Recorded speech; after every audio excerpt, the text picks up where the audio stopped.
Monsieur le ministre, bonjour. Bonjour. Est-ce que vous pensez que la ville d'Uvira pourrait être menacée? Oui, la ville d'Uvira est menacée depuis le 2, quand ils ont intensifié les combats. Bien sûr, c'était avec le renfort venu du Rwanda. On a vu des camions remplis de militaires. Première fois, 17 camions remplis.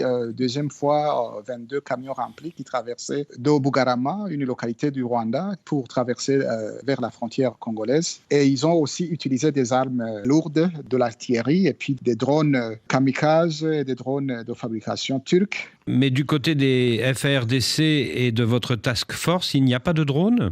Ça, je ne sais pas. Je ne suis pas sur terrain. Donc, ce que vous nous dites, c'est que les assaillants ont une supériorité aérienne, c'est ça? Bon, c'est pas ce que je veux dire, mais ce que nous regrettons, c'est que ce sont des armes qui tuent à l'aveuglette. Ils ont lancé les bombes sur les populations civiles qui ont obligé les gens à fuir les localités. Donc, nous avons maintenant beaucoup de réfugiés qui affluent vers le Burundi. Et pour ces réfugiés qui fuient vers le Burundi, est-ce que la frontière est ouverte?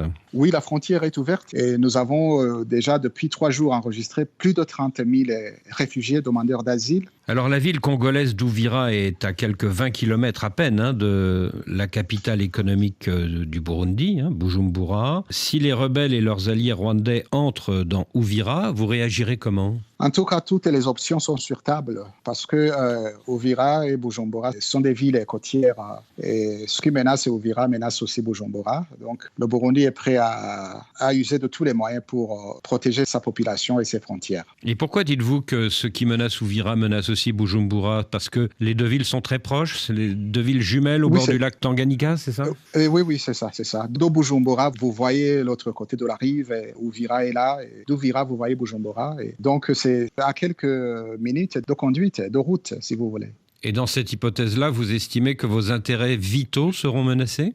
Oui, bien sûr, nous serons menacés. La capitale économique sera menacée et les mouvements des biens des personnes entre nos deux pays sera perturbé et le flux des réfugiés, bien sûr, avec la pression que ça exerce sur les ressources que nous avons. Donc là, c'est une menace directe sur le Burundi. Parce que vous craignez peut-être l'arrivée au Burundi de dizaines de milliers de civils fuyant la ville d'Uvira, c'est ça? Oui, ils sont déjà en train de fuir. Et puis, quand les gens fuient, même si vous faites le contrôle, il peut y avoir des malfaiteurs qui se cachent dedans ou même des combattants qui se cachent dedans ou pour en fait servir d'éclaireurs sur le sol burundais. Donc, les enregistrements s'accompagnent de vérifications minutieuses pour justement éviter qu'il y ait des gens armés qui puissent se faufiler entre les réfugiés. Et vous dites qu'en cas de prise d'Uvira, vous prendrez toutes les mesures nécessaires. De quelles mesures s'agit-il? Ici, je ne peux pas donner les détails, mais toutes les options sont sur la table. Option militaire ou option politique? Le tout. Parce que déjà, sur le plan militaire, vous êtes sur le terrain congolais. Qu'est-ce que vous pouvez faire de plus?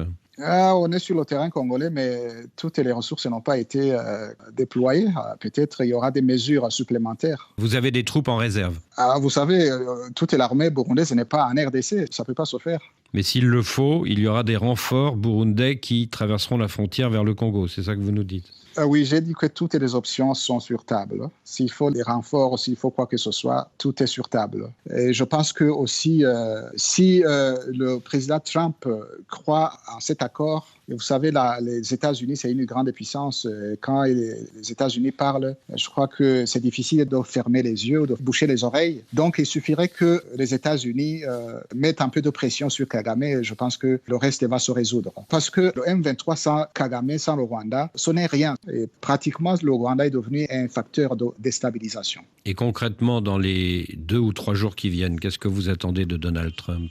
Non, c'est à lui de décider comment le faire. Parce que si l'accord est signé et qu'il n'est pas appliqué, et que c'est lui qui avait mis les efforts, qui avait convaincu les deux chefs d'État à se rendre à Washington pour signer, et que ça reste dans les tiroirs, donc je pense que ça serait aussi une humiliation pour les Américains. Édouard Bizimana, je vous remercie.